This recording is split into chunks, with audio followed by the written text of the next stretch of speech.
All right, testing 1, 2. There we go.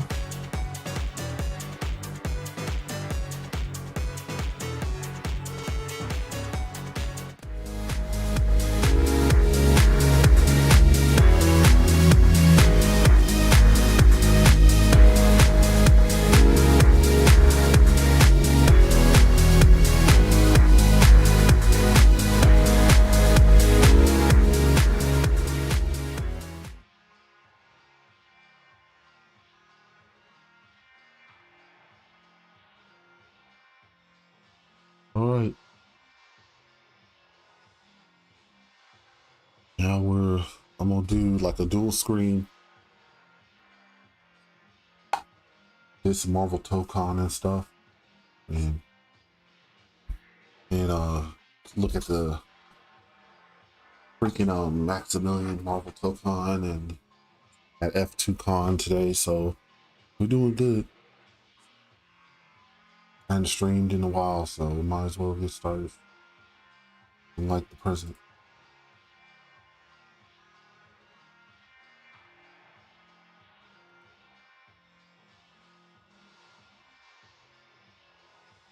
So unlike the present.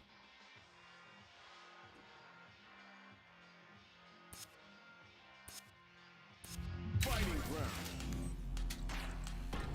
Practice training.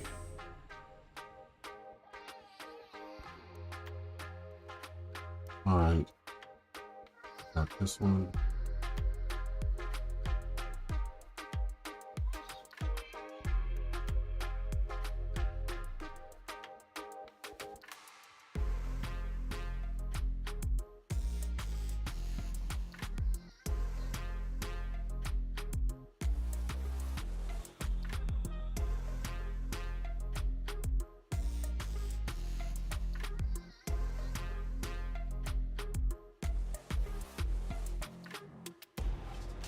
All right, there you go.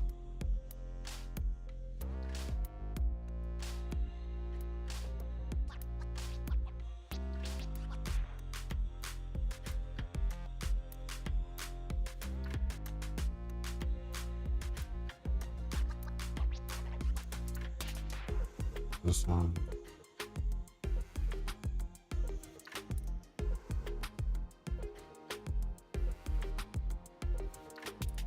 Should be good.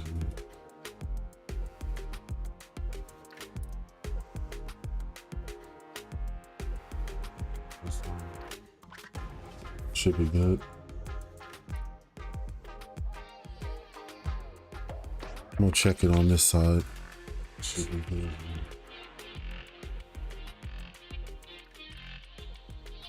All right, testing 1, 2.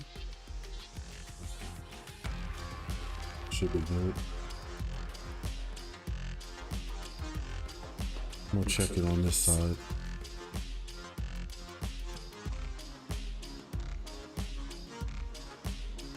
Testing 1, 2.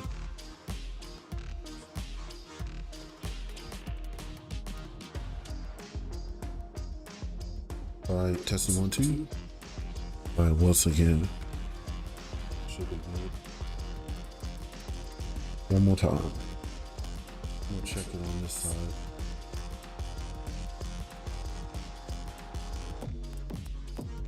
Might be good there. It's just all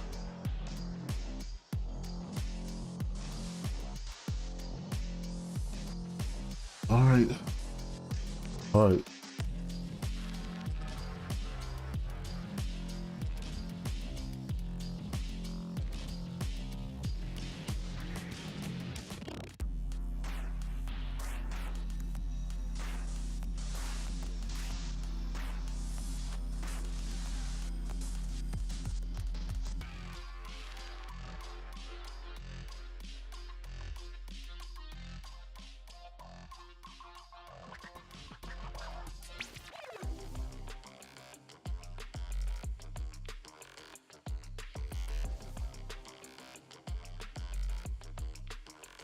Gonna chat right here. And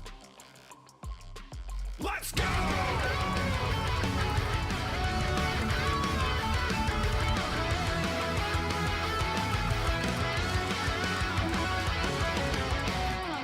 What's up, dudes? Max here, back after, nearly 20 hours of gameplay with the Marvel Tokon beta. Got a whole bunch of time, went into the wee hours of the morning, streamed way too much, but at least got a decent amount of impressions of the game to sort of like figure out how I feel, what's going on, what characters are capable of, and what the game is about.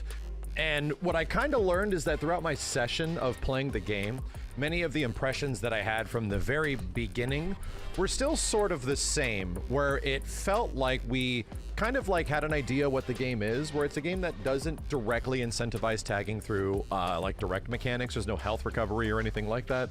The game does seem to heavily emphasize a 1v1. It wants people to play it as a 1v1.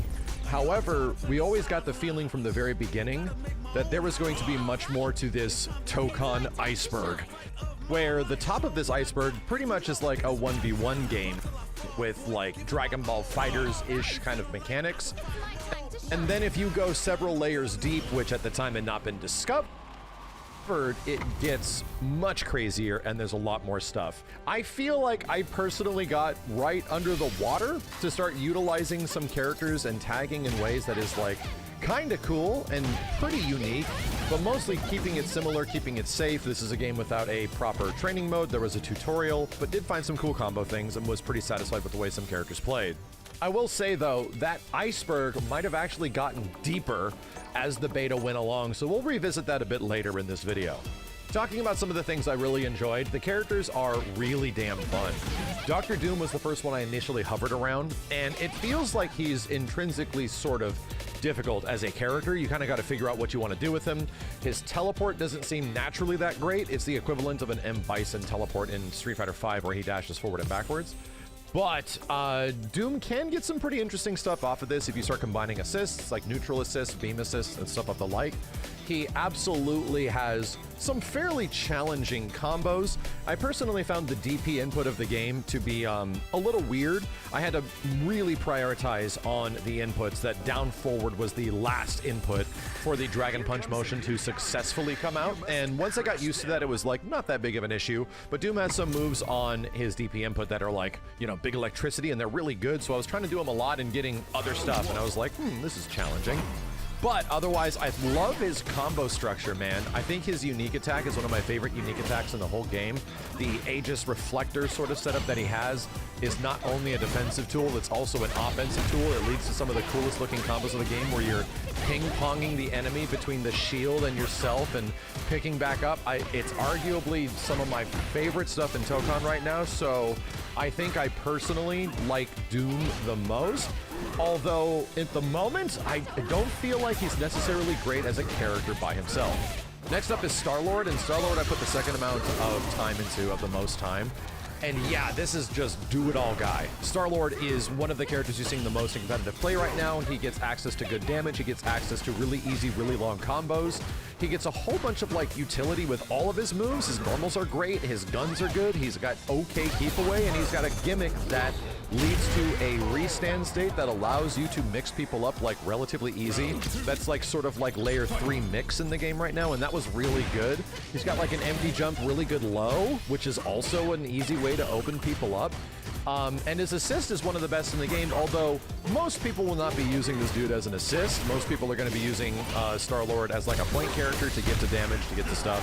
I really enjoyed his aerial combos because he has this move that is like fireball back, punch, or any button in the air, and it brings you back down to the ground to set up for an assist, and it's really easy to do.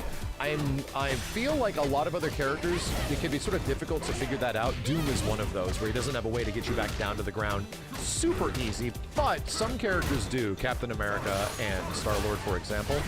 So I think Star-Lord is like one of the most accessible, easy to play, but like get really good reward really quick kind of characters. A lot of assists help him out a lot, and I feel like he's arguably one of the most flashy in the game right now. Very fun.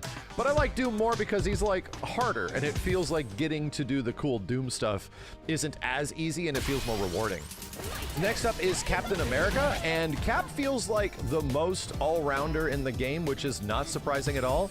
I had fun with him to a certain degree. The most enjoyable part of him is his kick shield gimmick, and later on we were starting to actually figure out some very good stuff with it, where it's like if you do up unique when you're jumping in with somebody, you can sort of hit a button on the way down. There was some really fascinating stuff you could do with the shield. But I wasn't like finding that much crazy stuff with him because much of his combo potential is like relatively short to a certain degree until you really started using meter, and the fact that he can do a dragon punch and then recover on the way down with a button. The EX one lets you like really continue in the air even if you want to do more stuff. The medium does as well. That's really neat. It's different that a Dragon Punch has like recovery in some way. But what I noticed is that a lot of the Dragon Punches in the game, I tried to do them as reversals. I tried this with Cap a couple of times.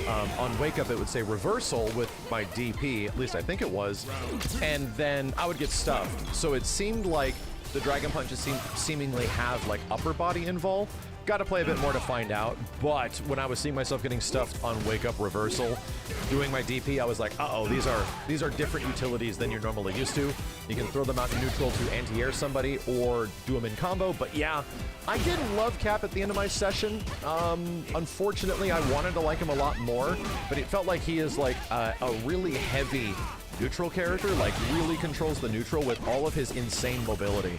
And that mobility takes a little while to unlock. He feels the most like a Dragon Ball character, I swear, man. His jumping medium and all this stuff. I started fighting people in like the final session 5 or 6 of what it was, where people were really utilizing the shield as like a protective barrier around Cap, and the manipulation of that started to be like, oh, so this guy can just sort of like hold out and then really fish for any button and convert any button into like not amazing damage, but decent damage.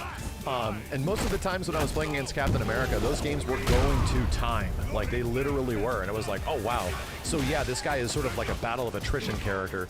And while my impressions of the character changed a bit after seeing some more stuff like that down the line, yeah, I don't think I love Cap in general. So I'm curious about other characters by the time the game comes out.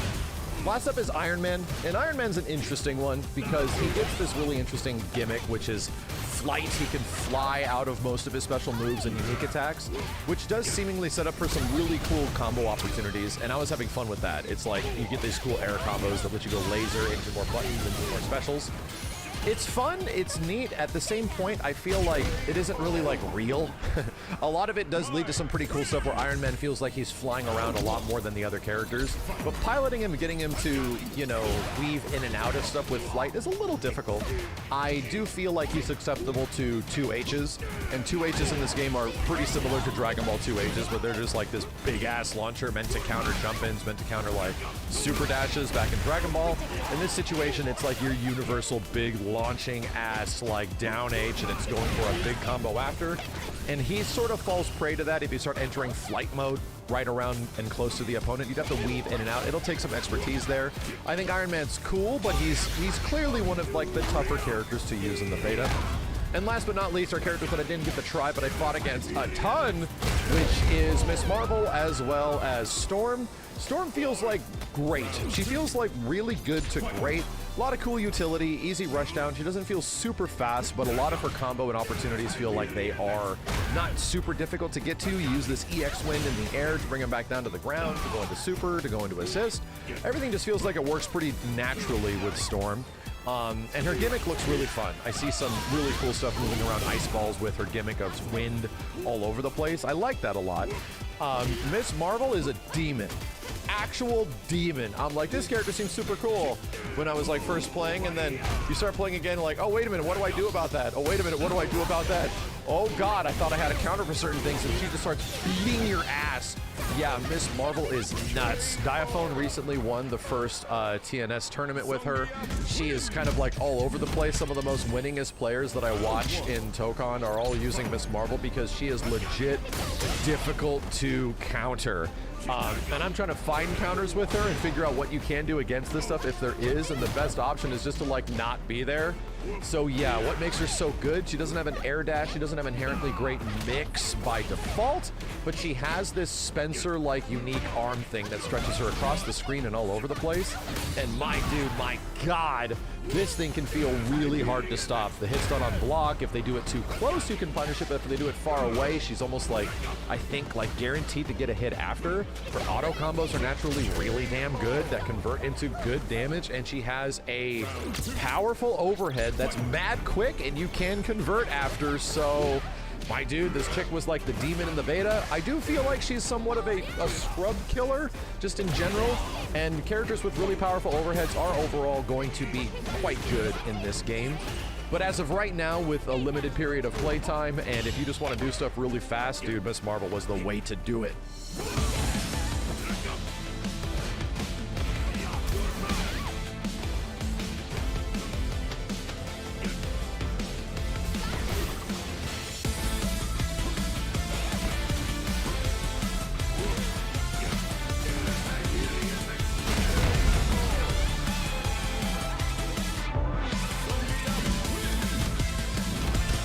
So overall, I had fun with a lot of the characters. I think the characters are the most enjoyment I have with the game. And my first criticism, this is a 1v1 game to most, and is actually a 4v4 game where you utilize a whole bunch of characters. And seeing so much of the same stuff over and over again in a tag fighting game like Marvel Tokon is, was a bit exhausting. I do feel like I was seeing so much of similar things over and over again, from combo opportunities to this to that to auto combos. We'll talk about auto combos in a second for my grievances, but the thing that will absolutely benefit Tokon more is having a large roster. And I don't think they're going to get like 30 characters at the start. I think the chance of them getting 16 to 20 is a lot better, and that will just help out so much, man. At least for me personally, what we were seeing in the game as of right now, for the majority of the time, was very similar, and a lot of this stuff is going to change a lot when we get more characters, more mix, more cool tag opportunities. I think a lot of people felt that way when you're first playing this and you're in their first beta sessions, but don't worry, that's going to change a whole bunch with more characters moving forward. The next couple of positives I sort of can echo from previous interactions with the game, but also some more new ones. I dig the music. I think it's really good. I don't think it's as legendary as Guilty Gear music as of yet, but I think it's really good, and the visuals are awesome, dude. I think seeing the game in motion is just wonderful. It doesn't eclipse like Dragon Ball FighterZ, in my personal opinion. I like the art style in this more, but I think the overall presentation in Dragon Ball is just, that's gonna be almost unmatched, man, for a very long time. But overall, like, matches look really cool, they look really fun, the camera angles, all this kind of stuff. The speed of the game seems like it's inherently too slow when you first start, but don't worry, this is one of those games where you play it more, it's almost going to be too fast when you start fighting people that are utilizing all these mechanics and all of these characters and actual tag stuff within an actual match. Next up is the auto combo stuff, and yes, unfortunately, auto combos are a huge part of the game, and we already knew that this was the case from the previous beta at EVO. However, in this build of the game, they're seemingly better. As we're exposed to it more with more players, more opportunities, you sort of see that hitting a lot of buttons in situations where, you know, you're a casual player, much less a medium level player, can actually be not bad. You can convert well off of auto combos, and they seemingly lead to really good damage, like really high damage. In some moments where I was starting some attacks with, you know, maybe not the most optimal situation, I found that, man, if I just mashed square 3 times and did super, that would have done way more damage. It actually would have done significantly more damage. So there's an auto combo oddity right now in between, where some of the auto combos seemingly do a lot of damage with some of the manual combos, which could lead to more stuff. Maybe don't do as much. That's not an optimal situation. You got to use like more meter, EX's, corner, like all that kind of stuff if you want to really get crazy damage. But to me, the auto combos are sort of nuts because they are legit good, and they do cross up, as in they do have like tracking. So they will switch sides, they will continue animation on the square one, and that's sort of rough. I was not expecting the auto combos to be similar to Dragon Ball. They don't reach nearly as far, but they almost have like anti-air capabilities on some characters. It's really crazy. That part was leading to a lot of like frustration for me when having to deal with that all the time in so many matches. And then I was finally getting some matches as time went on and other people were getting familiar where that wasn't the case, and oh my god, it was like a breath of fresh air, not just punishing auto combo and not just dealing with it, you know, all the time. I started to enjoy the game a whole bunch more. Then I started to realize that the game is giving me like really high highs and almost at times really low lows There's only a few fighting games that are like that in the past that I can sort of like, sort of feeling to, which is Dragon Ball FighterZ. And yeah, sometimes in Dragon Ball FighterZ, I was like, it's such a frustrating game to deal with some of this stuff, but then when you get used to it and you're doing your cool stuff, it's equally just as fun. I think that's a natural thing with versus games and tag games in general, is really high highs and really low lows. But I will say the way I was feeling throughout some of the games like Neutral and Moments, and the way I was overall feeling like what I'm playing right now, I've been here before, I feel like I've done this, and that was definitely Dragon Ball FighterZ. It is not the same though, because the way you sort of play this is like Dragon Ball FighterZ with assists that work differently, and tagging that works differently, obviously, but you do not have like instant transmission, and you don't have super dash to worry about that can like always be this threat thing that you have to be aware and paying attention to, especially online. Those aren't present, so a lot of it is the big double jumping, backwards forward dashing neutral that you're kind of familiar with in a game like DBFZ, and the way characters, like I said earlier, especially Cap, are managing themselves at like jump canceling and aerial stalling and doing all of this, you know, unique mobility stuff in the air. I'm like, dude, I really feel like I'm fighting like a Goku right now in Dragon Ball FighterZ. It very much feels familiar. And a lot of the folks that are, you know, huge Dragon Ball heads, Hook God and many others, the people that have historically been very good at Dragon Ball FighterZ are actually attaching themselves quite quickly to Tokon, because the neutral kind of just makes sense to them. The way these characters move and get damage and do stuff sort of is similar in many ways to DBFZ. So I think if you're a person that really enjoyed Dragon Ball FighterZ like neutral, and you like that part, and you wanted to get to the purity of it, you want it to be less crazy than having, you know, super dash and instant transmission all over the place, I think Tokon's gonna make you very happy. And last up is the tagging, and this is probably one of the most important things to talk about, because yeah, Tokon inherently as a game does not have a mechanical incentive for tagging. Most tag games in general are going to give you health back or give you resources or something when you tag in a character to directly incentivize the player to encourage frequency of tagging. And right now, Tokon is a game that is riding a fine line between letting a player use an effective one character team with 3 assists, or utilizing multiple characters on your team and finding a way to make that work within your own ingenuity. And funny enough, that's exactly what we were sort of predicting was going to happen from the Evo build of the game. It just seemed like there's a lot more to meets the eye to Tokon in terms of its functionality and in terms of how these teams work. And lo and behold, when most people like myself and 99.9% of people start playing it, it kind of still plays out like a 1v1 game. We even saw this almost exhaustively in the TNS tournament. People are sort of playing it safe, they're going for wins, they're trying to figure out what works. So a lot of that situation leads to 1v1 stuff. And there was a period in the beta where I was personally trying to just figure out how to get better and figure out more neutral, which made me not want to tag very much. Made me want to just figure out this one character, utilize my assists, not have the assists move around because they do when you're tagging. And I found myself like winning more. Like, granted, most of my impressions are coming from a space of like, I don't mean this to brag, but I won like 95% of the games. I think I lost like 5 or 6 matches out of like 300. But at the same point, I was getting like a little bored having all these characters and not being able to like directly get rewarded for tagging in some way that the game is providing, right, through a mechanical incentive like health regen, like we said earlier. And then I started having a lot more fun when I was just tagging for the hell of it, man. I would just do some cool things where Doom would pop down, do the shield, pop them back, tag into another character. Screw it, man. I don't care if my assist order is getting fecked up. I don't give a shit. I started having just so much more fun with the game, not caring about like getting better from like a competitive standpoint and really trying to win matches. I just started enjoying it way more. Now the thing is, I don't know if the developers want to change that moving forward. I talked about how there might be some incentives added in, but it sort of conflicts with the way the game is kind of operating. The game is operating in a way where they want you to be able to play at 1v1 and get access to everything, but also have all this insane tag stuff that could potentially be there, but you have to find it. And here's the thing.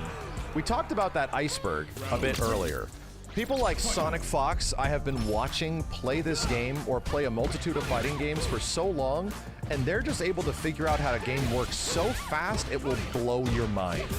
Very few people were cracking open this Tokon iceberg within this beta period, as well as the majority of people are playing, but a select few, and Sonic Fox included, were really cracking open what is actually possible.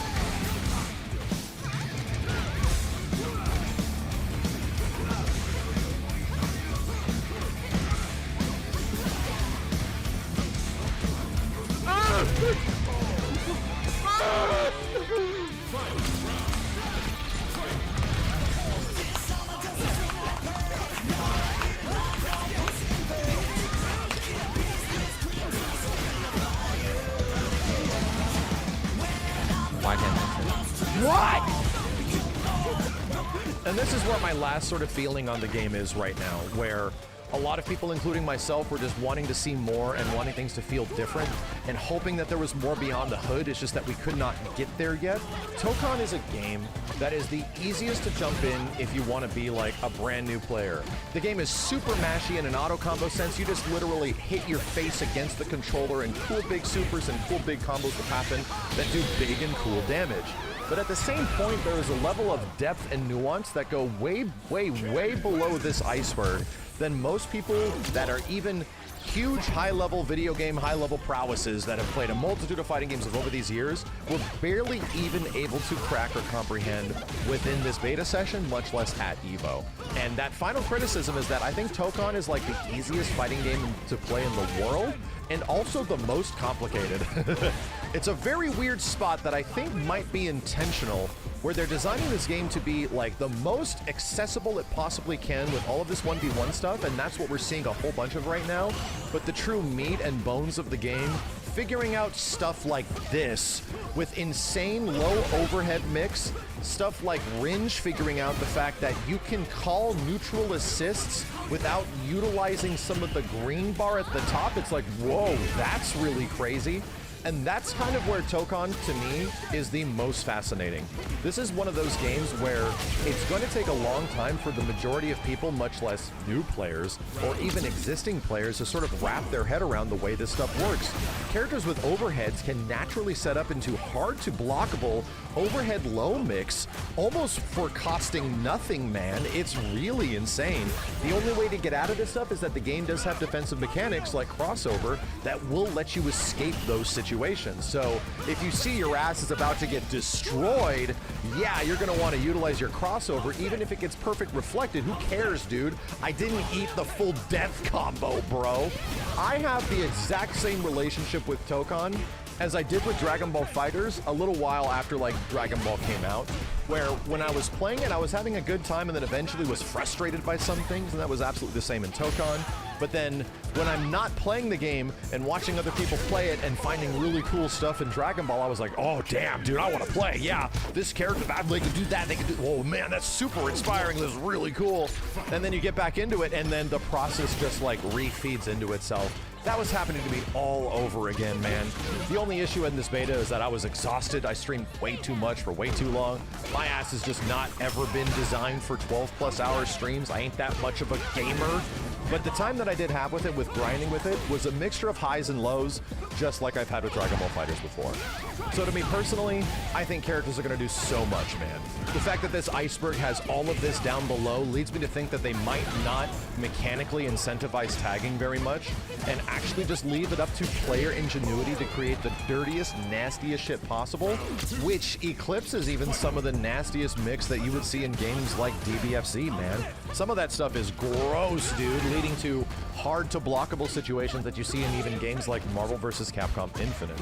I enjoyed the beta, but at the same point, I had some frustrations, and I was kind of like feeling like I was on the teetering edge. There has to be more here. and there was a select few individuals that were able to discover that more as the beta was going along, and I think that stuff is the most inspiring. As I see that, that's where it's like, oh yeah, no, this game's gonna be crazy, dude. This game's actually gonna be crazy when people start figuring this stuff out. That's actually gonna get really crazy when there's way more characters and way more availability and access to more tools that just let you do that. My God, dude. And to be real, that's where I think Tokon is gonna end up being the most fascinating.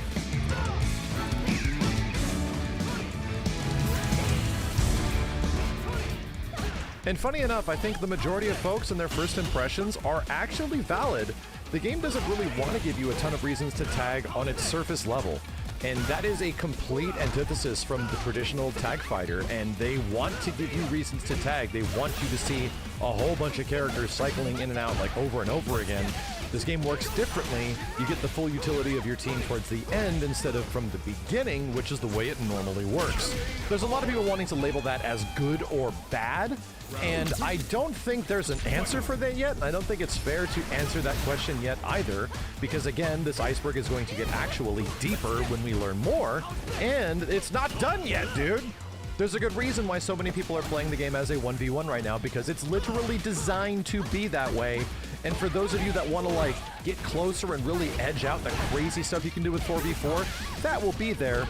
But I think that gap is going to be really significant. I think it's going to be a lot harder for people to grasp the tag mechanics in this game compared to most. And while is that necessarily a good or bad thing? We don't know yet. We don't know if people are going to be completely content with playing this like a 1v1 and really never diving any deeper, or if that stuff is like a hindrance to them in the future.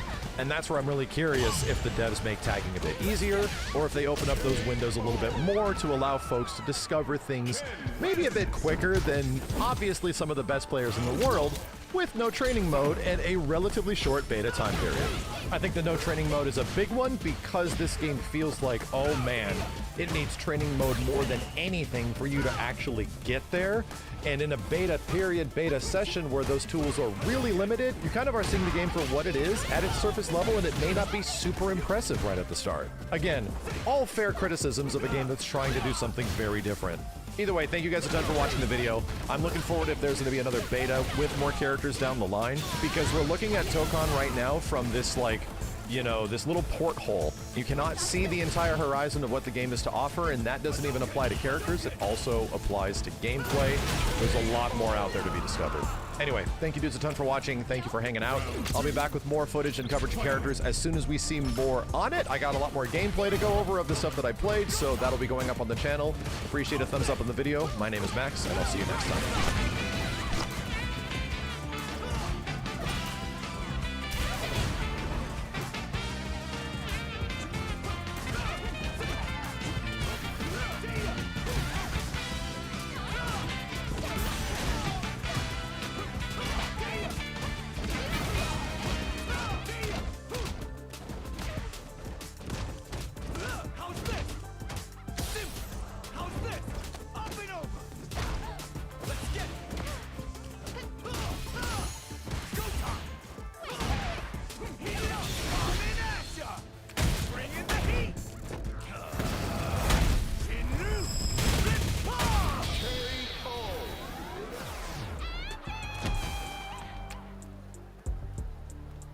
Final round.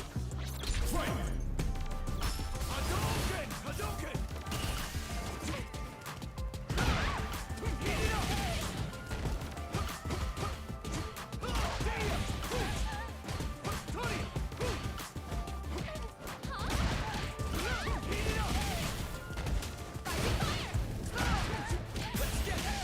Perfect KO!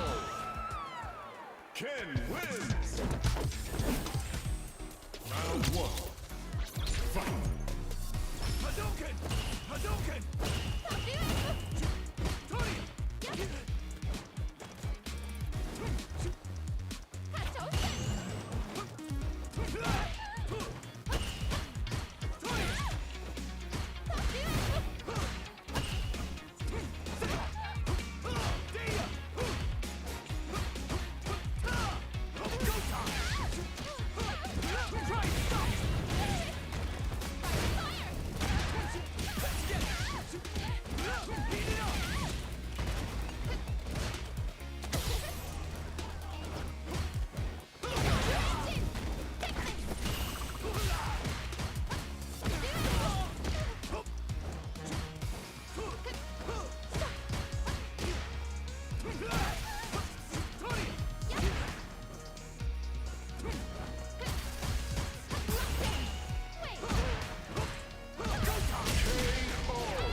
Round one. Fight.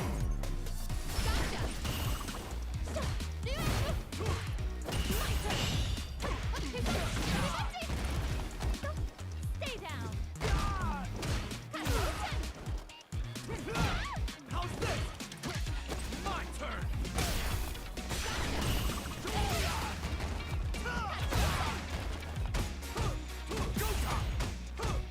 How's this?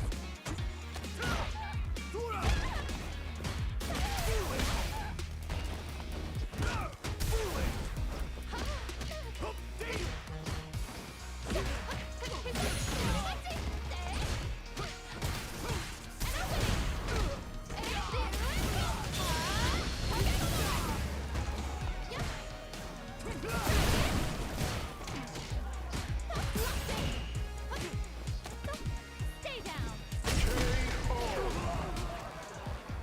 Round two. Fight. Gotcha.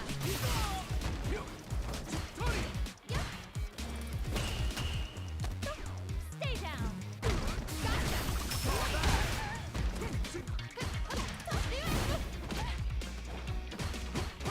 How's this?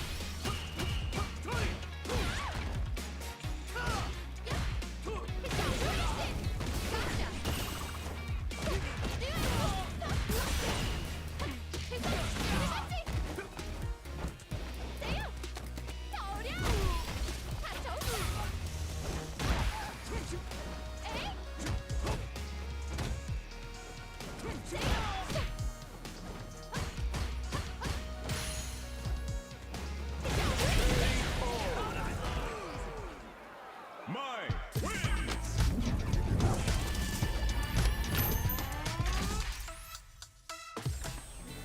Round one. Fight.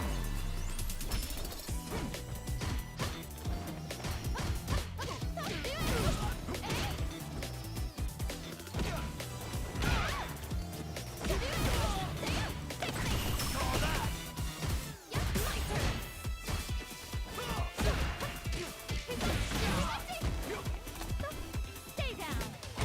Gotcha.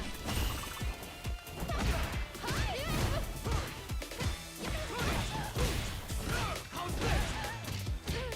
Try it out.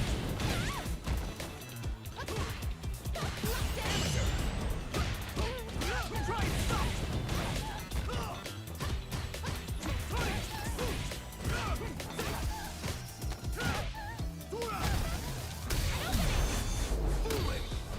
Gotcha. Round two. Fight. Hadouken!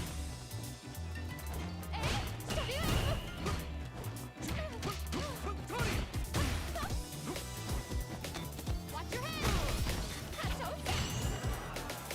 Hadouken! Hadouken! How's this? How's this?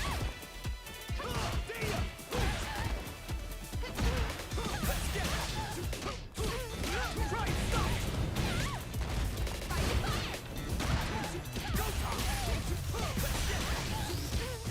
Heat it up! Coming at ya! Bring in the heat! Inu! Rippa! KO!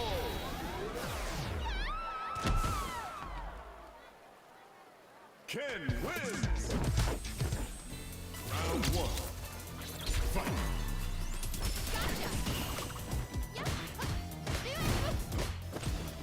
What? How's this?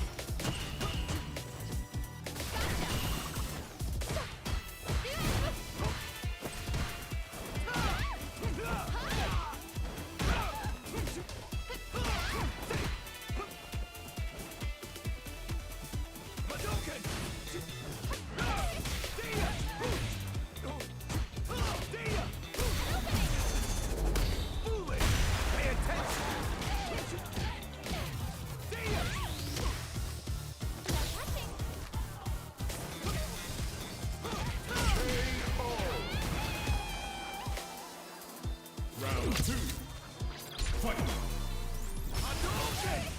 How's this?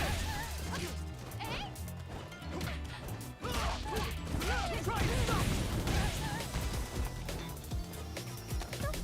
Stay down. Gotcha. How silly.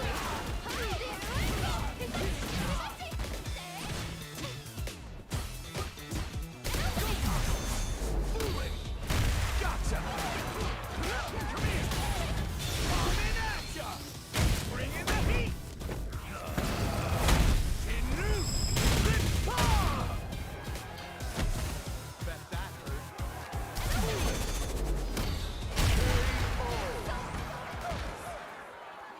Ken wins.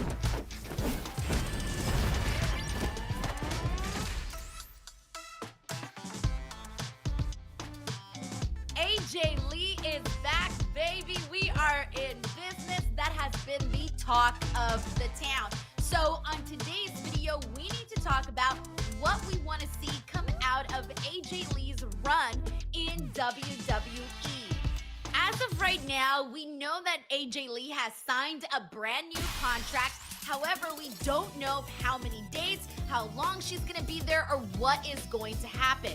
However, what we do know is that right now she is headed towards a feud with Becky Lynch, and it looks like AJ Lee may be headed for that Women's Intercontinental Championship. So what I'm going to do on this video is talk about what I predict we're going to see with AJ Lee and Becky Lynch, but also what I think should happen after she's done with Becky Lynch, who she might feud with, and who I eventually want to see dethrone AJ Lee if she wins the Women's Intercontinental Championship. So let's get to it. So as we know, WrestlePalooza is on the horizon.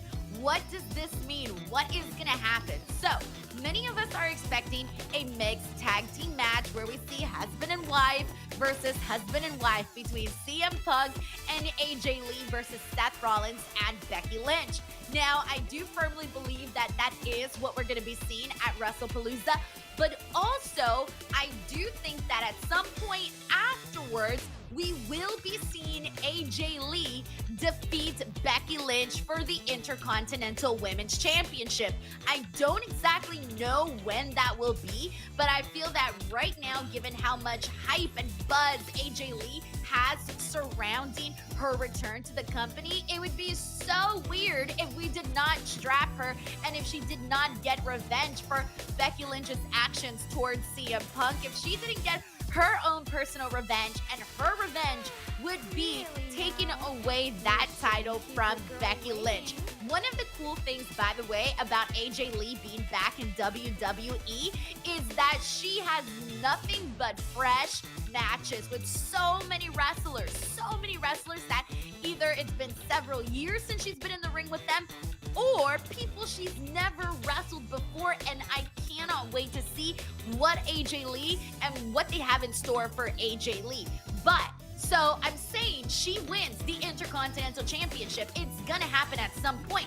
Now, before I skip past the Becky Lynch stuff, one of the other things that I'm predicting in regards to the story is I do believe that come War Games, we are going to be seeing Team Becky versus Team AJ. That's just something that I think they will do because I think it's a really good way to keep the story going. I have a feeling this is going to last longer than just a month. There's definitely going to be way more in there. So I do think this goes as far as War Games where we do end up seeing Team AJ and Team Becky. So now, there's so much more that I want to talk about, and I do think some things are going to like bleed into each other in terms of like potential feuds. I hope that if we do see this War Games match, we sort of see some Easter eggs as to what might be happening next for AJ. But since we're not booking day-to-day television over here, we're just going to summarize what I think will happen for AJ. So, after AJ Lee wins the Intercontinental Championship from Becky Lynch, I do want to see her in competitive matches against some of the very best women that WWE has to offer over on the Raw brand. So, some of the competitive matches that I want to see AJ Lee in, and of course, you can throw in really anybody's name in here because no matter what, you're probably going to want to see them wrestle AJ Lee. But I decided to stick with 3, all right? I'm not going to name like the entire roster, but I do want to say the roster. AJ Lee versus the whole roster. But anyways, 3 names that I decided to go with were Lyra Valkyria, Stephanie Becerra, and Io Sky. I went with them because they are some of the very best women that are here on this roster. They are such good performers, and I would love to see what AJ Lee would do in the ring with them. And of course, these are all baby faces right now. There are far more babyface women on the Raw roster than there are heels, at least I think so. So that's why I say friendly, competitive matches as she defends that Intercontinental Championship. But speaking of heels, or people that I think might be on the precipice of becoming a heel, and who I would like to see AJ Lee feud with as well, hear me out. I would love to see AJ Lee feud with Bayley. So we all know that AJ Lee has done, this crazy kind of gimmick for a long time, right? Like we've seen what AJ Lee could do where she's just, a little bit out of her mind, right? Well, lately we've been sort of seeing something with Bayley, where Bayley has been kind of different, right? She's sort of talking to herself. You're not really sure what is going on with Bayley and what is going on inside her mind, in her head. So it got me wondering, what if we were going to see like different variations of kind of psycho girls against each other? I don't know exactly how to word it, but there's a huge piece of me that wants to see what magic can be done here with AJ Lee and Bayley. Of course, I would still want AJ Lee to come out on top, and for this to be for the Intercontinental title, and I want it to be so that AJ Lee also continues on with the Intercontinental Championship. So unfortunately, a loss for Bayley, but a big win in getting to feud with AJ, and I want to see what matches they'd have, what kind of story they can tell, because they both have such they're so good at being strong characters, and that's what I want to see. I want to see what kind of magic they can tell in this storyline, because it'll complement it both nicely in the ring, but also behind the scenes. And of course, the feud that I believe WWE has to do should be fan versus idol. I want to see AJ Lee versus Roxanne Perez.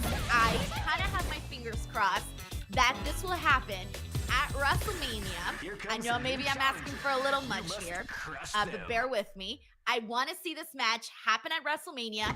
I want it to be for the Intercontinental Championship, and I want to see Roxanne Perez defeat AJ Lee for the title. I say all of this because I do believe Roxanne Perez is going to be the next big star in the women's division. I think she's got the skills, the looks, everything to take her there, and she really needs a big OMG wow kind of moment, and the story is just like right there for you. It's right there. Like, do it. Fan versus idol. I would be so excited if we got to see her wrestle AJ Lee in this type of format with a story.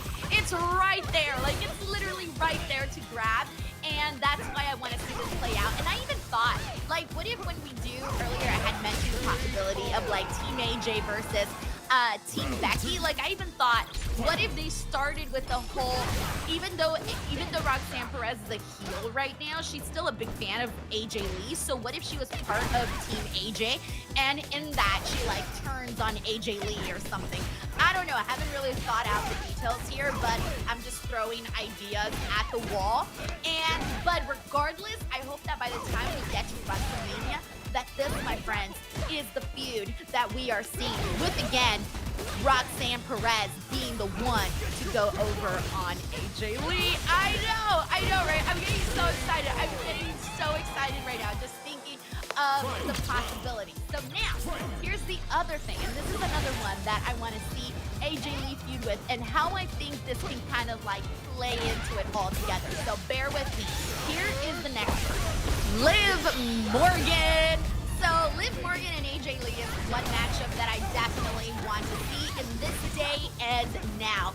they have a lot of similarities together. People have been all over social media putting like comparison videos with AJ Lee and Liv Morgan. So this is definitely something that the fans want to see at some point. Now, I do think that there's a way to get from the AJ Lee, Roxanne Perez stuff to the AJ Lee, Liv Morgan stuff by the time Liv Morgan comes back. So I was thinking, okay, what if when Liv Morgan comes back, she has unfinished business with Roxanne Perez, all right? So what if when Liv Morgan comes back, she goes right into Roxanne Perez, but Roxanne Perez ends up being betrayed by Raquel. Raquel has sort of been kind of bonding now with Roxanne, but she's Liv Morgan's former bestie. So what if Raquel turns on Roxanne Perez, sides with Liv Morgan, 'cause that's where I think her true alliance lies. And what if this is the place where we finally get a different story between Roxanne Perez and AJ Lee, from fan versus idol to suddenly working alongside her idol, and that would all sort of bounce off of this with AJ Lee and Liv Morgan. So I'm kind of intertwining these stories for the long term, but I can really see just all of these different dynamics like really working and really clicking to tell these wonderful stories, because I really think there's a lot here that we can do. Match-wise, story-wise, the opportunities are endless. Again, I don't know how the week-to-week thing should go. That's not my job. I'm just throwing out some ideas of what I would like to see as a fan. And there's still so much more. I mean, I want to see her have really cool matches. I want to see her team up with people like Rhea Ripley. I want to see her team up with even some of the baby faces like Stephanie and Io. And there's so many options of what can be done here. Let me know what you guys thought about some of the suggestions that I threw out. And then go ahead and add your own in the comment section below. And let me know what you would most likely want to see, or what you even think will actually go down. Of course, this journey is gonna just get started tomorrow. AJ Lee will be on Monday Night Raw. They've already promoted that, so I can't wait to see what happens there. But we're getting it going, everybody. If you enjoyed this video, let me know. Please subscribe to the channel. I cover daily pro wrestling every day. Something goes up on this channel. So subscribe, and yeah, thank you guys so much for watching. See you on the next one. Bye, everyone.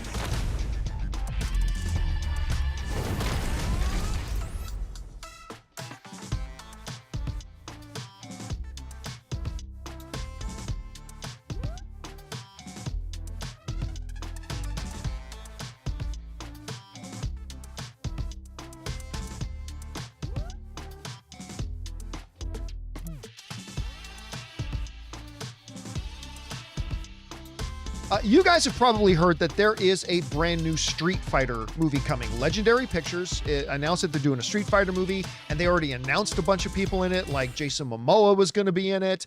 A couple of wrestlers, Roman Reigns, Cody Rhodes is going to be in it, a whole bunch of other people. By the way, also that dude Oliver, the big giant guy from the most recent season of Reacher, he's going to be in it. I think he's playing Zangief, which is like perfect.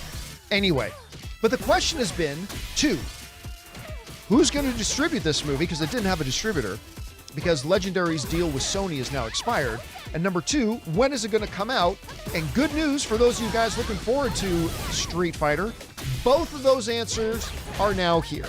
As the Hollywood Reporter is delivering the news that Street Fighter is now at Paramount as Legendary deal becomes official. The project now has an October 16th, 2026 release date as Legendary inks a 3-year deal with Paramount. So it's coming out in like a year. The movie's coming out in a year. Anyway, they wrote the following. Street Fighter and its parent studio Legendary have a new place to call home. Legendary has inked a 3-year pact with Paramount to distribute its movies with the Capcom video game adaptation Street Fighter, the first out of the gate. The Kitao, I'm sure I'm mispronouncing that, Sakurai directed feature now has a release date of October 16th, 2026.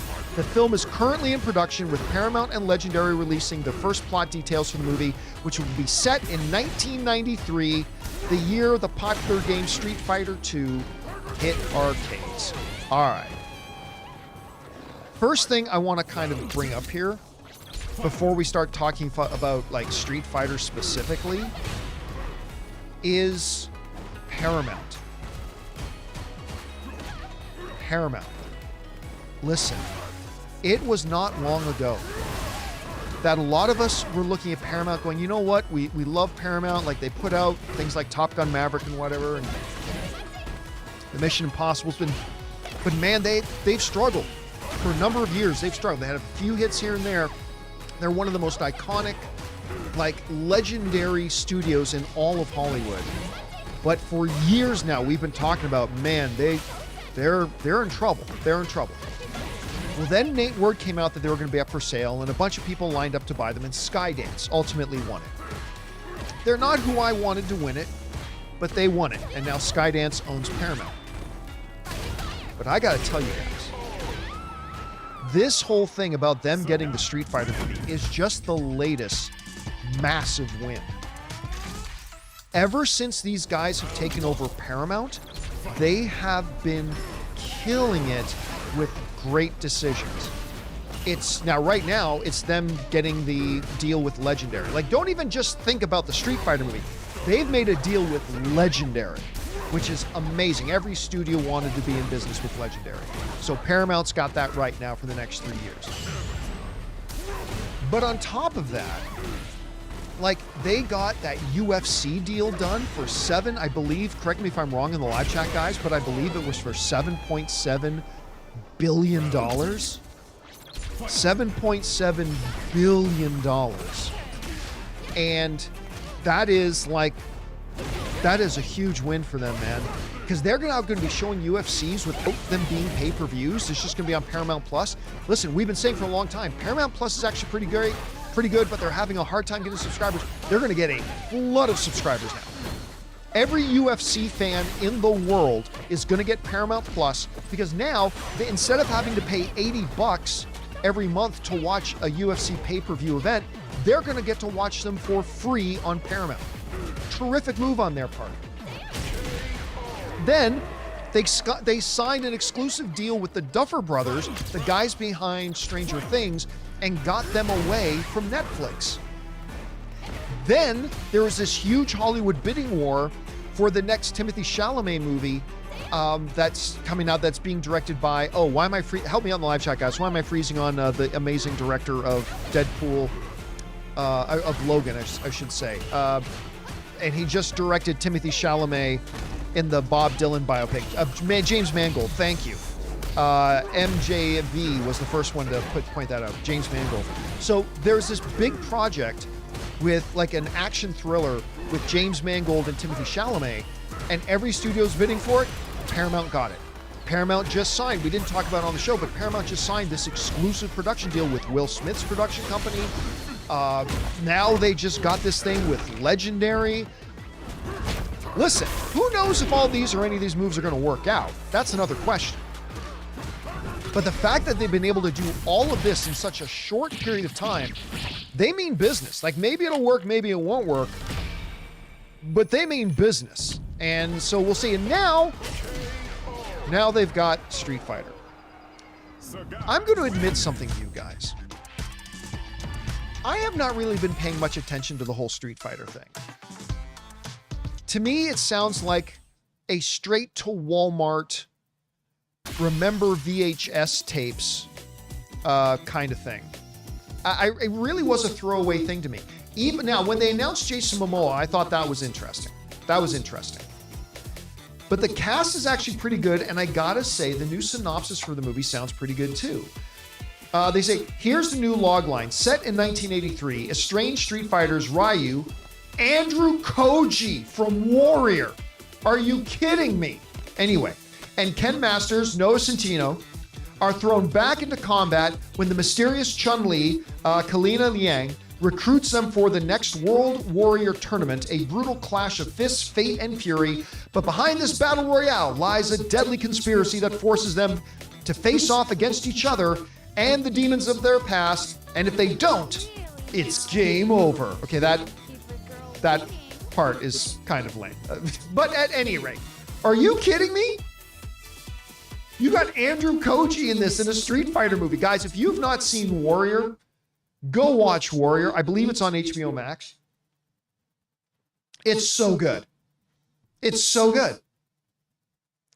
It's like Game of Thrones mixed with a Bruce Lee trilogy. It's just fantastic. And Andrew Koji is so good in it and so wild and so great. Now, look, again, like I said, I have to admit, I haven't paid a lot of attention to it. But again, the Jason Momoa getting added to it got me to pay attention. Andrew Koji joining it got me to pay attention. Well, it's a pretty long list in the cast. But this whole deal now with Paramount, through Legendary and all that kind of stuff, has really kind of put it on my radar. It really has. Now, by the way, correct me if I'm wrong in the live chat, but I think Momoa is cast to play Blanca. I thought I read that. I'm like, no, that can't be real. Really? Apparently, that's who he's playing. And then, oh yeah, David Dastmalchian. The guy who was just in, he was Polka Dot Man and he was in Dexter, Resurrection. He's going to be playing in it. I mean, listen, I admit I was not paying a lot of attention to it, but I'm kind of paying attention now. Now, look, do I think it's going to be good? I really don't. I really don't think this is going to be good. Don't get me wrong. I want it to be good. I hope it's good. I'm going to be cheering for it to be good. The log line sounds kind of fun.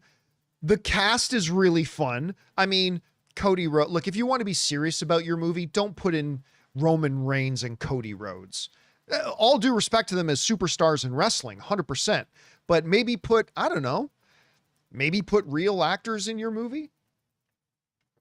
All right, call me crazy. Call me crazy. I like it when actors get acting roles, but it is what it is.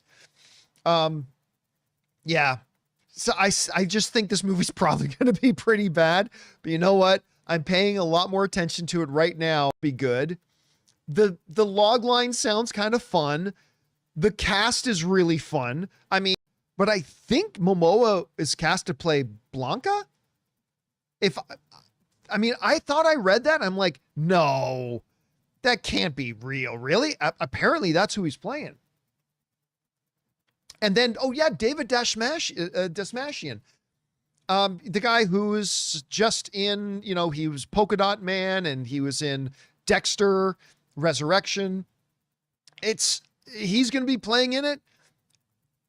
I mean, listen, I admit I was not paying a lot of attention to it, but I'm kind of paying attention now.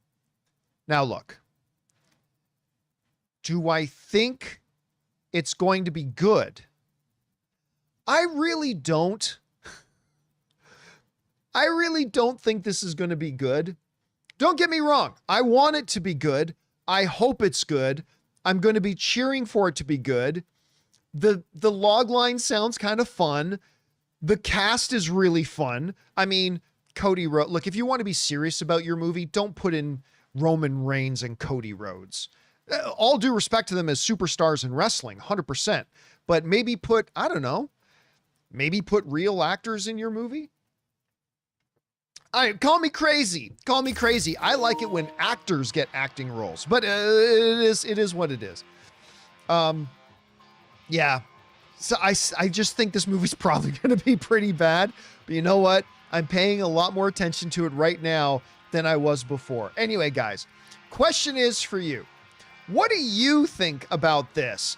We now have a release date for Street Fighters coming in October of next year, and it's going to be through Paramount, as Paramount has signed a new 3-year deal with the iconic Legendary Pictures. Whatever you guys think about all this, jump down to the comment section below and let us know your thoughts. Hey guys, thanks so much for watching this video. Make sure you like the video, leave a comment, and subscribe to our channel. And don't forget, we have a daily podcast called the John Campea Show Podcast, available on Apple Podcasts, Spotify, or your favorite podcasting app of choice. Go and subscribe to it today so it'll be there when you need it.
Training room. Y'all tired of playing the sidelines. Gotta make my own highlights. It's time to heat up for the fight of my life. Show 'em what I got, cause you know that it's my time. Brought till I fall, boy. Give it my all, boy. Got me feeling like I can fight them all, boy. The time has come, the bell is rung. No weekends, yeah, you know that I'm a star, boy. My blood, sweat, and tears. I've been strong. All right. It's my time to shine. They ain't built 'em like me. All right. It's my time to shine. I see from the man in the mid. A real freedom fighter got a power.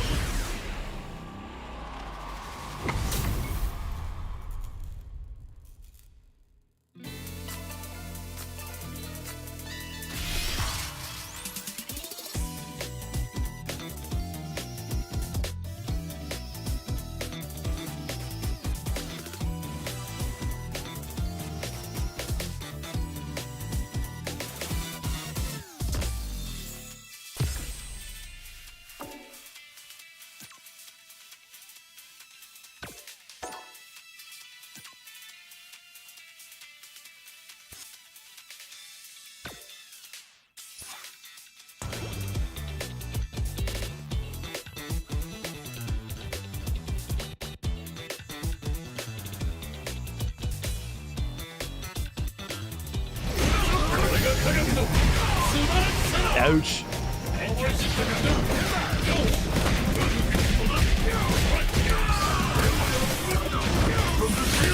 Shoot him in the face! Ah!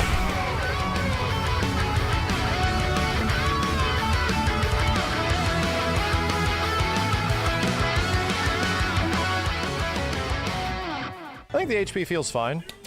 It's 3 rounds, you know? It's a 3-round game. The HP feels pretty good.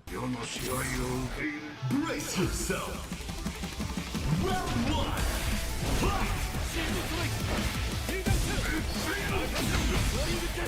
Was that my dude? That's my dude.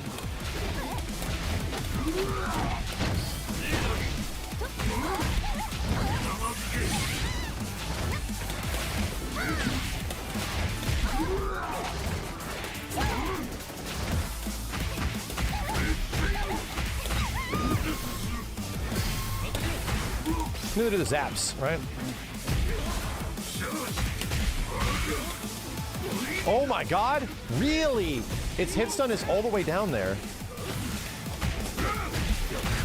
Oh no. Oh no, the hit stun is all the way down. Okay, okay, okay. There might be some big combo stuff here with Doom.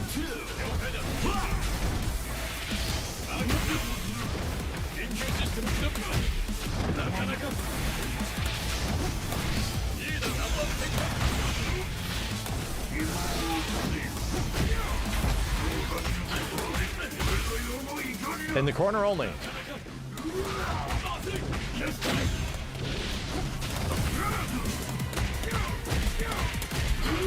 Ooh, jeez. Okay. And I'm trying to do it. DPs are kind of hard to come out. DPs are pretty tough to come out. Assemble. Round 3. Fight.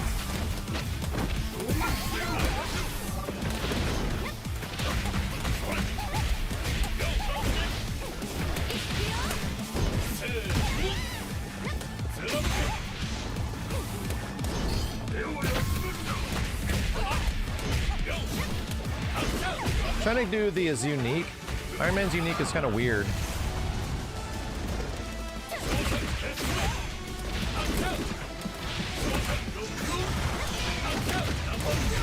Whoa! Is that an EXDP?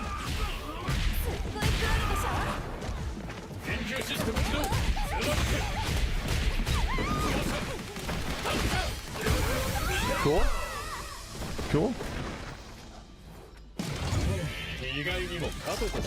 Winner, player 1. Full team damage must be crazy. It has to be like just insane.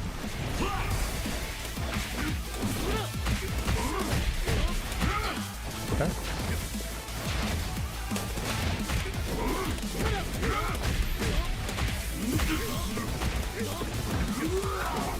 Dang it.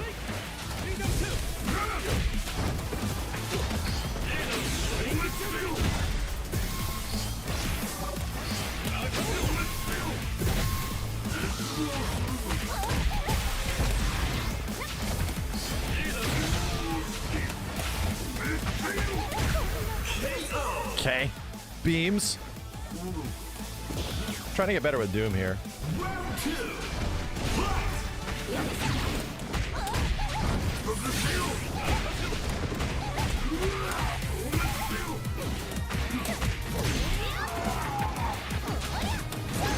Good Lord!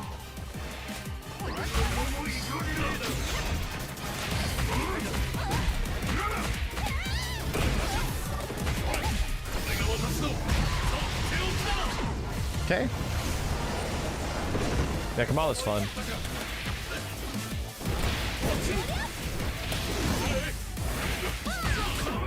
Didn't hit my shit.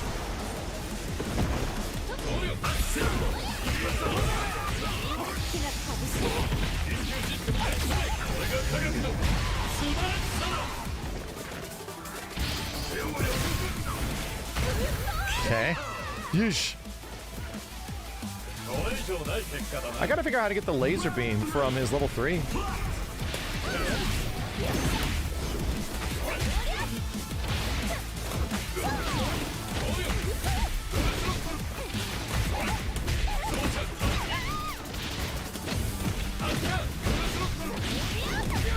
Whoa.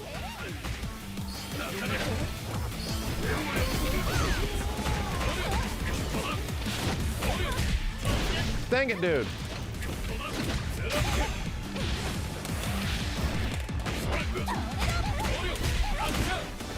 Man, trying to get this dang combo to work.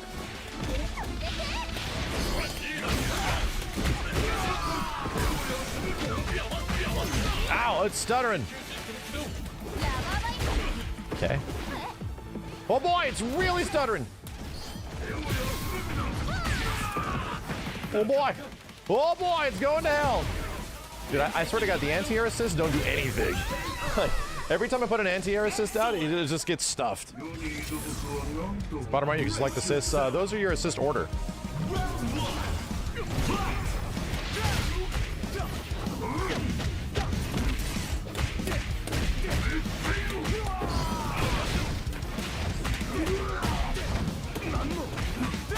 Dang it.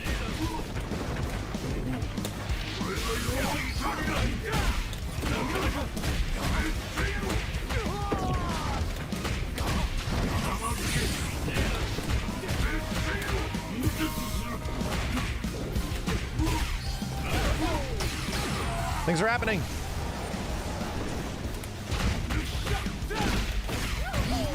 Okay. Wow, lots of things are happening. Holy hell. Excellent. Round 2. Fight.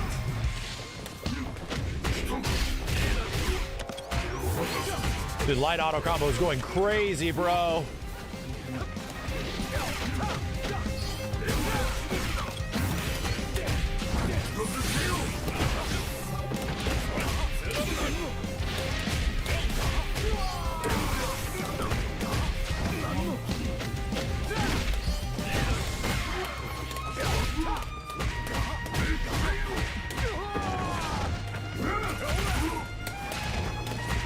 Jeez, they crossed me up. Okay.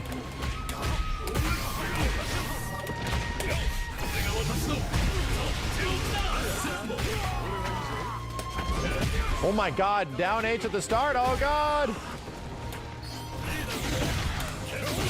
Okay. I think this is Storm's theme. Yeah, I believe it's random. Round 3. Nice whip punish.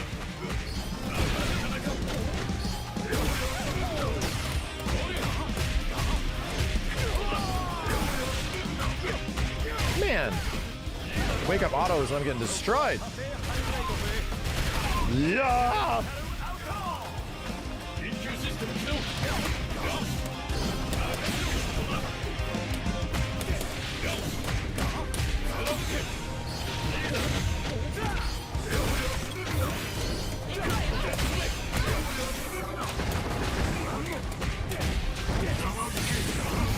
gonna get him. I'm gonna get him.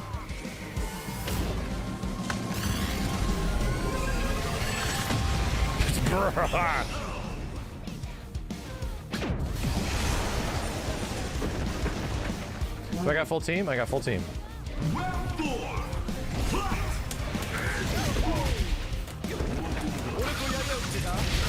Wow, that was level 3? It was.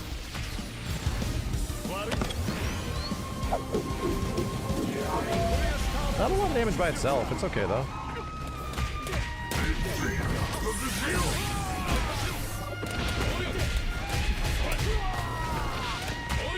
Dude, he is rolling and pressing light auto and it is whooping my ass.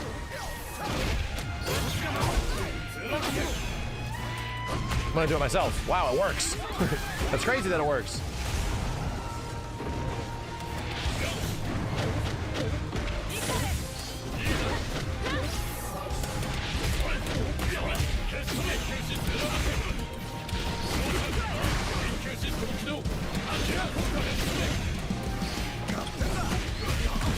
Jesus!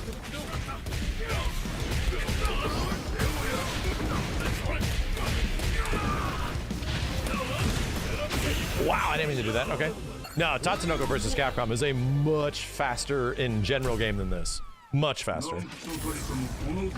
Brace yourself. If you play it, you'll understand.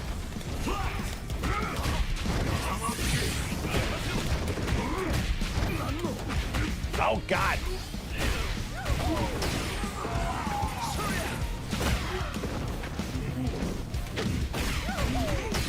How am I getting hit? Is it getting hit by overhead?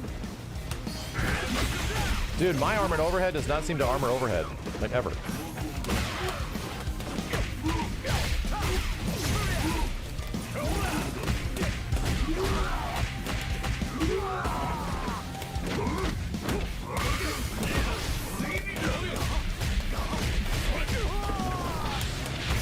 Oh my God! The roll into button. Yeah, characters only get one super per in this.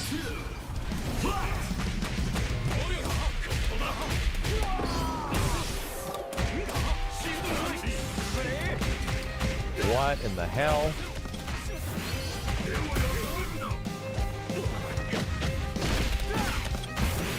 Damn, light auto is going crazy.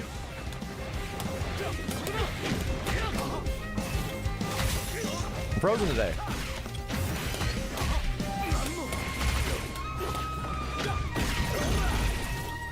I'm calling assist here and it's just not happening. This is weird. I'm trying to call assists and they're just not coming out.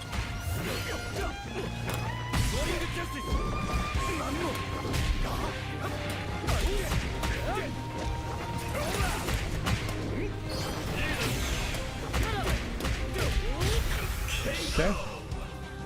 Excellent. Assemble.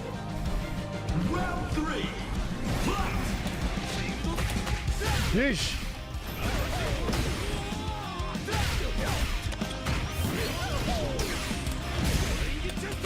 Why you say it like that? Hold on. Damn, he is hitting those buttons. We're gonna pause for a minute. We're gonna pause. Why you say it like that?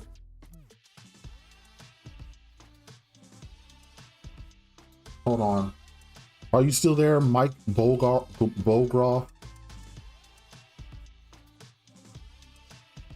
Are you still there? Mike?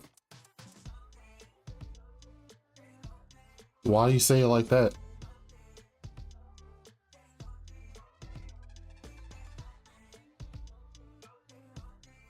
Why you say fuck Marvel Token? You're both boycotting the game?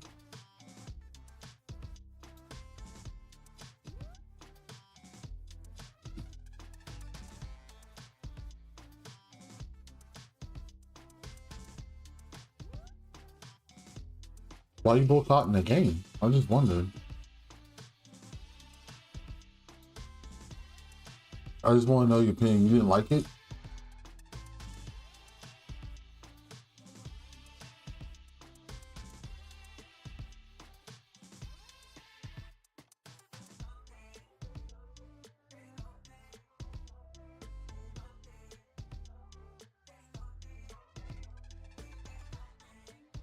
Oh, the beta, yeah. But they started pushing betas out. I wouldn't pay attention to this particular beta. It don't come out until next year anyway. That's why I didn't stress it. I didn't stress the beta. You didn't have enough time to even play it, so.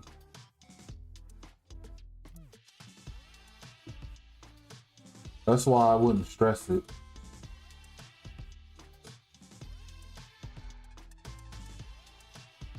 But at my local tournament,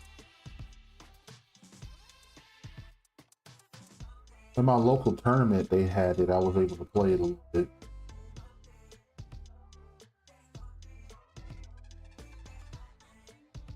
But yeah, the game's pretty good. It's gonna be a little hard though, because you gotta be, you gotta know the stuff.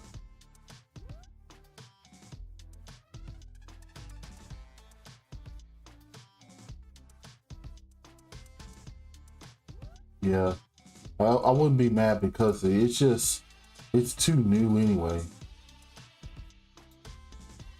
It don't come out probably till late next year, so ain't nothing ready. Ain't nothing ready.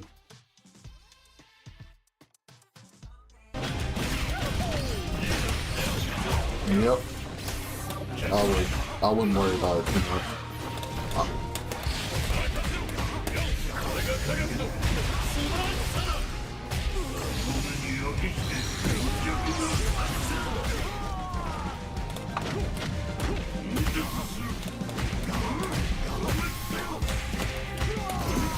So how you doing? Man, if you just hover above people's heads as the whiffs happen from the auto combos, oh boy, does it really work? I'll play a little bit, maybe.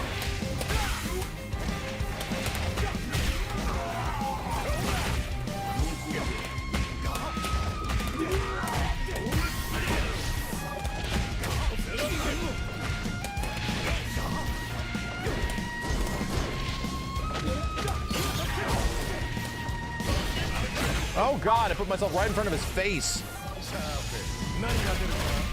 This is cool. And you don't get anything. Oh no. Sucks that doesn't work. The tiger. Ouch.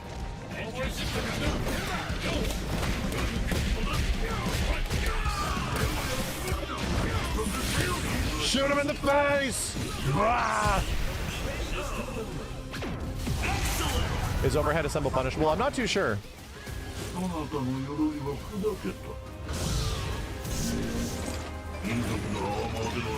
Is the slowdown intentional? I don't think so. Well, I don't think so. Brace yourself.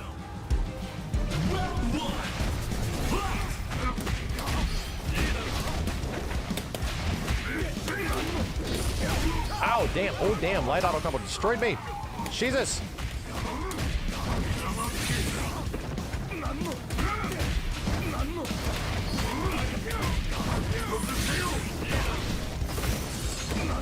Bro, I almost got it. I almost got it.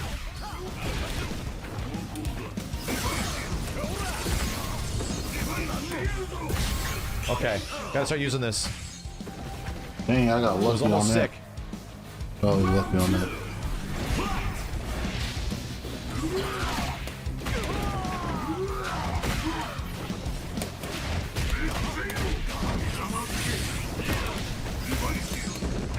Please, God. Please, dear God. It'd be so cool.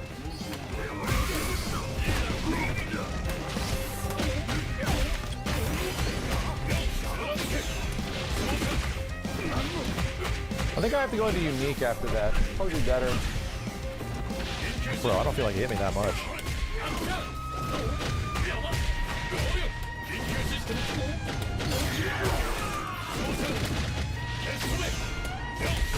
Oh, good lord.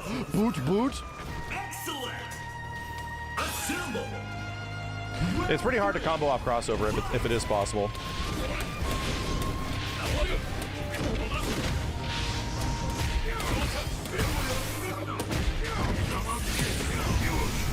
I'll take that. Seems to be easy. I haven't assembled my team at all.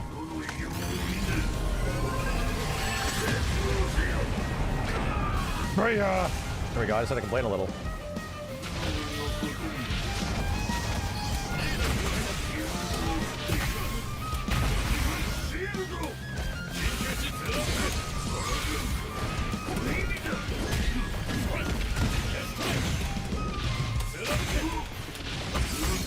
Wrong button. Yeah, I still play Street Fighter 6 and see like the Wow, wolf. wow, he rolled back something in there. Yeah, I play both of them, and I'm playing Street Fighter 6 right now.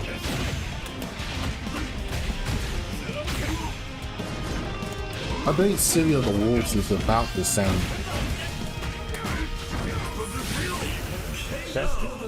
Okay. Getting used to it still. How's the netcode? It's holding up. The netcode is holding up. We're getting used to it still. There's no snapbacks, no. There's no control over which character they use. Brace yourself. I don't know if you can pull the YouTube VOD stuff.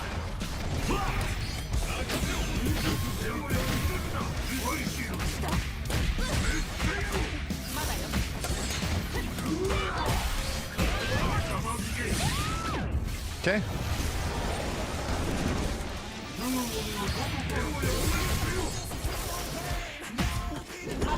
Wow, the music? Nice. Oh shit, it's the freaking Iron Man theme.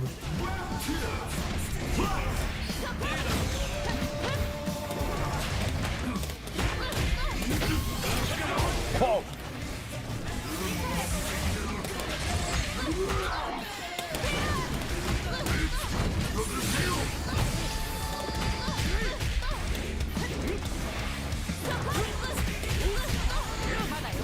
Good damn Cap.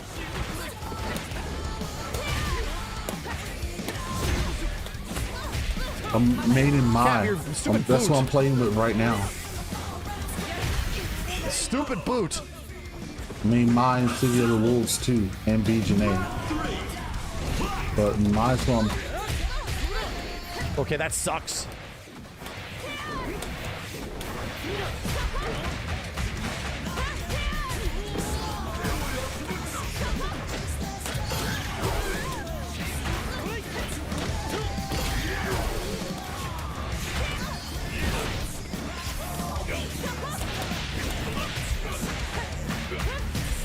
But yeah, I mean, mine in Street Fighter 6. I mean, mine in BJA, City of the Wolves. So I'm playing with keep mine using right those. now. I can actually counter it, right? And then I'll be main in Viper and Mai when Viper comes out.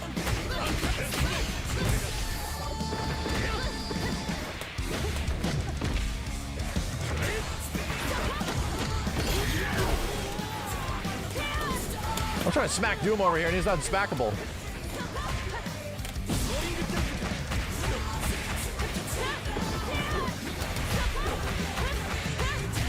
Damn, that all still juggles. Assemble. Round 4.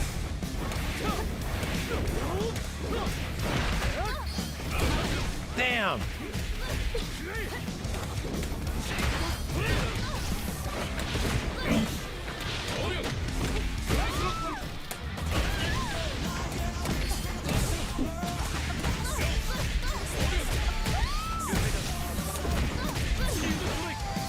Where'd my shield go?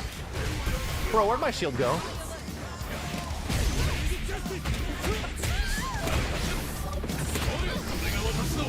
Ah! Cool. Brace yourself. Gotta start using this more. But yeah, main Mai, and will be mine Viper, Street Fighter 6, mine BJA, City of the Wolves. If you're still there.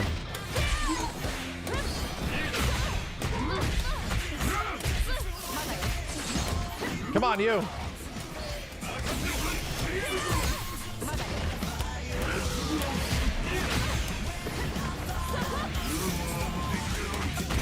Okay. Gotta figure out how to combo into this thing, man.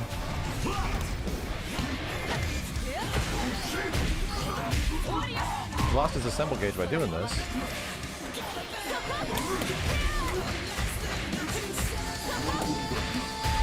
Okay, it's where we hitting buttons.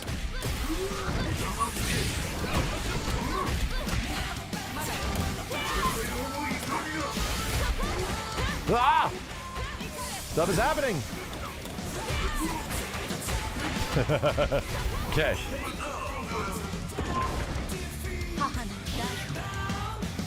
Do I have full team yet? No.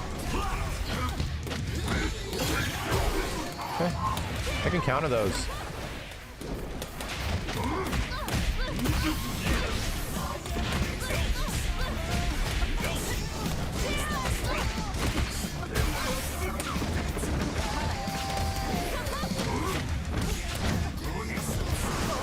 All right, hold on. So Oh, smart. we'll play him one more time and I'll explain.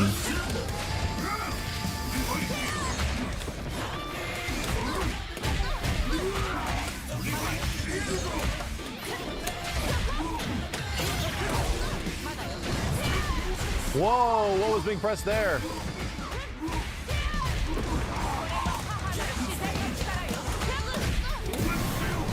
Oh no, man.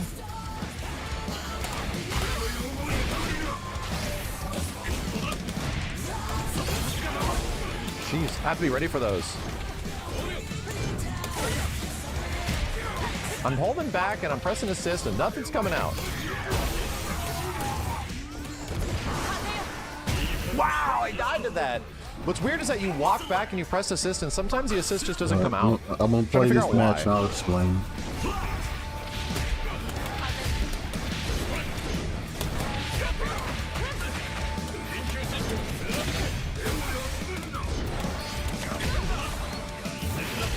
Oh no. Know what to do, I know what to do. I don't know what to do.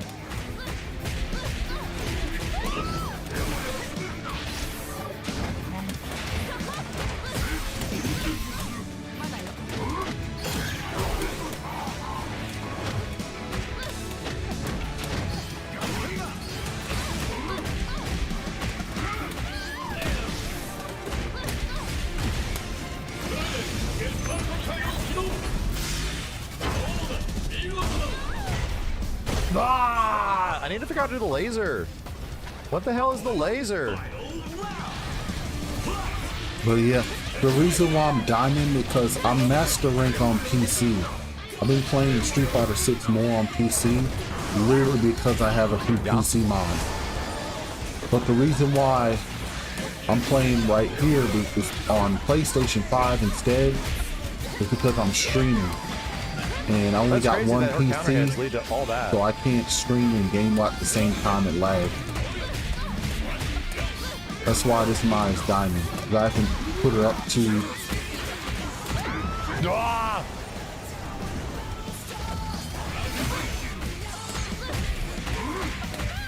so That was that's the badass. reason why. How do I do it for my crossover?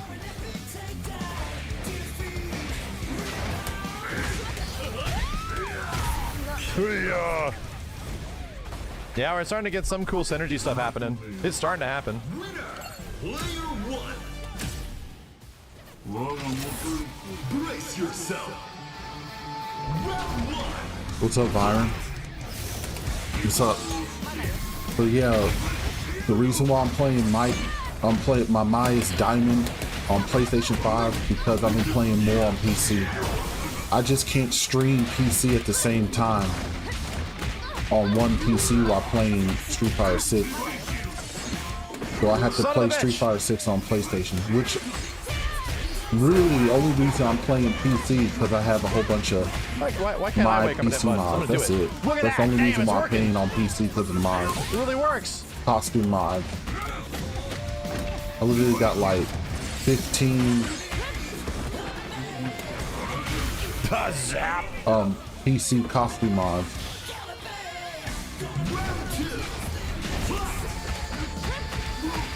fight and then hit.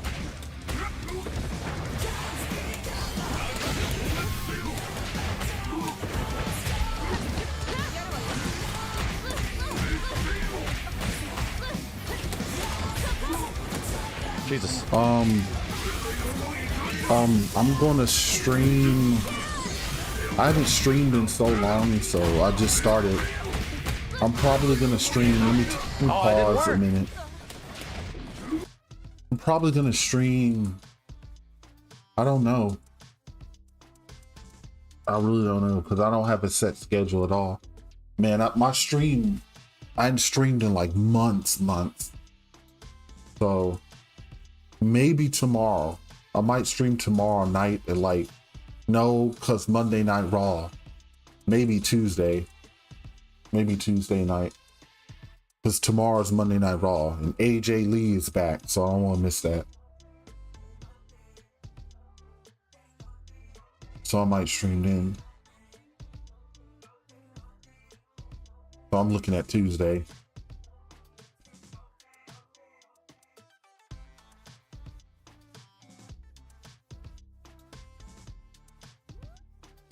Yeah, the only reason why I'm playing PC Street Fighter 6 is because I have like multiple my costume mods and they're fire.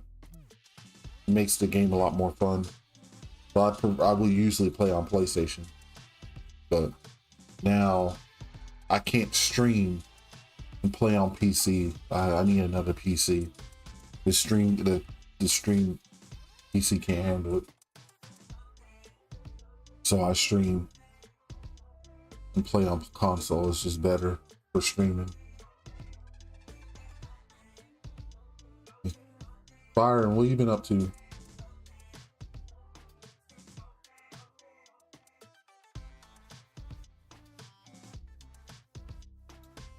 Hey, you watching me on YouTube, Byron, I just realized.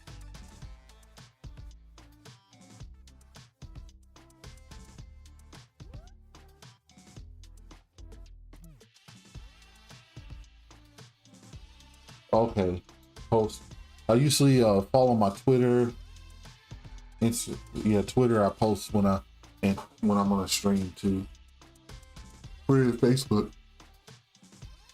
Because right now I'm just streaming because I just came back from F2Con, our local tournament, and I'm thinking about if I really want to stream like that again. And stay dedicated to it.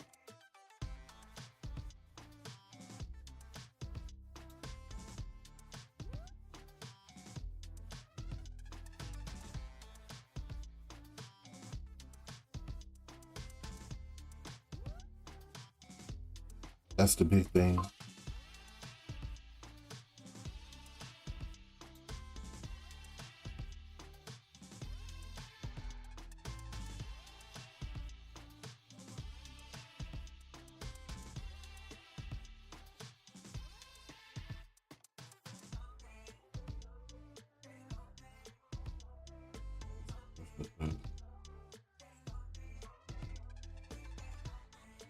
But yeah.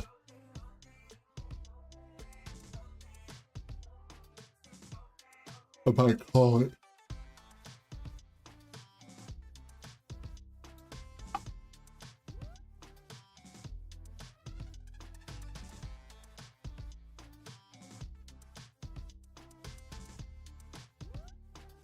Yeah, I'm getting tired, but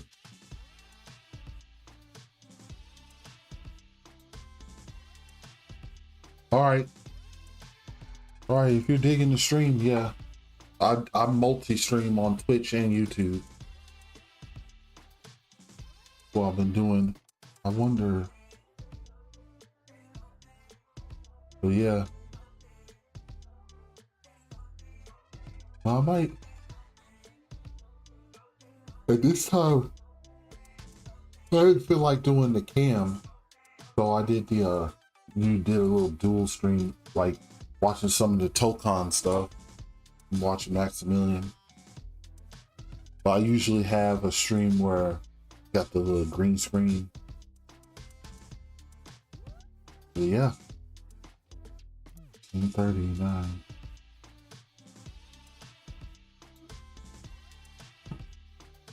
But yeah.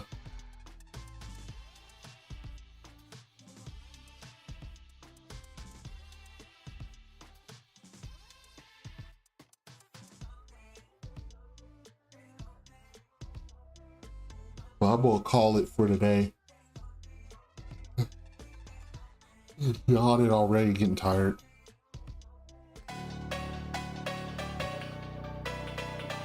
But yeah, thanks for joining the stream, y'all. Matter of fact, both Rock, I might start streaming more. I might have to do that. Start doing a little bit more. Yeah.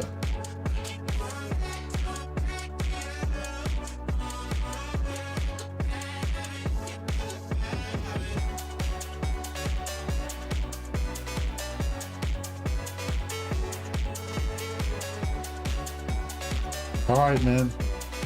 I'll see you, Byron. Y'all